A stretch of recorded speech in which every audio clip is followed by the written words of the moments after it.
جیسے مغرب والے لوگ ہیں نا، جس طرح وہ خنزیر کھا کھا کے غیرت سے خالی ہو رہے اور ہیں، ہم بھی ان کی دیکھا دیکھی چاہتے ہیں کہ ہم بھی ویسے ہی بن جائیں۔ دیکھا دیکھی پاکستان میں 18 سال تک مرد اور عورت پر شادی کرنے کی ممانعت ہو گئی۔ اس حکومت میں حافظ صاحب کے زیر ادارہ، یہ نہیں کہ وہ بڑا ہے نا ہمارا وزیر اعظم اور صدر صاحب اور پتہ نہیں یہ سارے مل ملا کے کیا کر رہے ہیں۔ حافظ صاحب کو تو اپنے حفظ قرآن کا خیال رکھ کے اسلام اور قرآن والا قانون یہاں نافذ کرانا چاہیے تھا۔ ان کے پاس اتھارٹی ہے، طاقت ہے، وہ یہ کر سکتے ہیں، نہیں کر رہے، اس کے الٹ قانون بن رہے ہیں۔ کیوں؟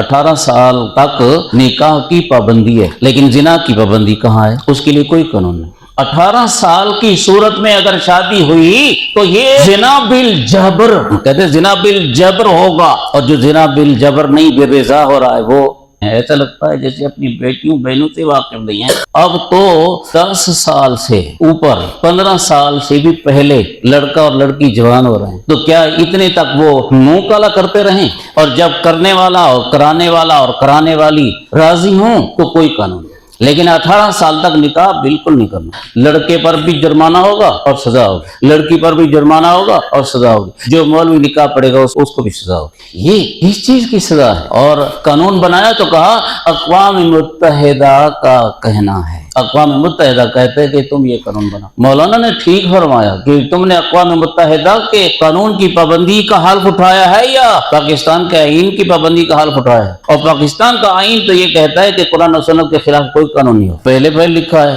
حاکمیت اعلیٰ اللہ تعالیٰ کی ہو، اور دوسرے نمبر پر لکھا ہے قرآن و سنت کے خلاف یہاں کوئی قانون نہیں ہو۔ مسئلہ یہ ہے جو قانون بنانے والے ہیں ان کو پوری نماز بھی نہیں آتی، وہ باقی کیا جانتے ہوں گے، پوری نماز بھی نہیں آتی۔ کوئی تبلیغی ساتھی کسی کو پکڑ لے اور اسے کہے کہ جی میں آپ کو نماز سناتا ہوں اور آپ بھی سنا لیں، یہ MNA اور یہ جو MPA ہیں اور یہ جو صدر صاحب ہیں اور یہ جو وزیر اعظم صاحب ہیں، وزیر اعظم صاحب نے وہ ایک جگہ تقریر کی تو لیس البر ان تولوا وجوہکم آیت پڑھنے لگے تو اخیر میں جا کر غلط ہو گئے اور غیر مسلموں کے سٹیج پر کھڑے ہیں۔ بھئی نہ پڑھو نا، جو تمہیں نہیں آتی تو نہ پڑھو، ترجمہ ہی پڑھ لو اس کا۔ جب تک تبلیغی جماعت کے ساتھ یہ لوگ وقت نہ لگائیں گے اور جب تک علماء سے تعلیم حاصل نہیں کریں گے، جب یہ ووٹ ہوتے ہیں، الیکشن جب ہوتے ہیں اور دفتر میں امتحان ہوتا ہے، آپ آیت الکرسی سنا لیں، آپ بتائیں کہ اسلام کے کتنے رکن ہیں، تو جس نے تبلیغ کے ساتھ وقت لگایا وہ تو بتا سکتا ہے، باقی کوئی نہیں بتا سکتا۔ اور وہ منتخب ہو جاتے ہیں، یہ ہمارے نمائندے ہیں اور نمائندہ بننے کے لیے یہ جو امیدوار ہیں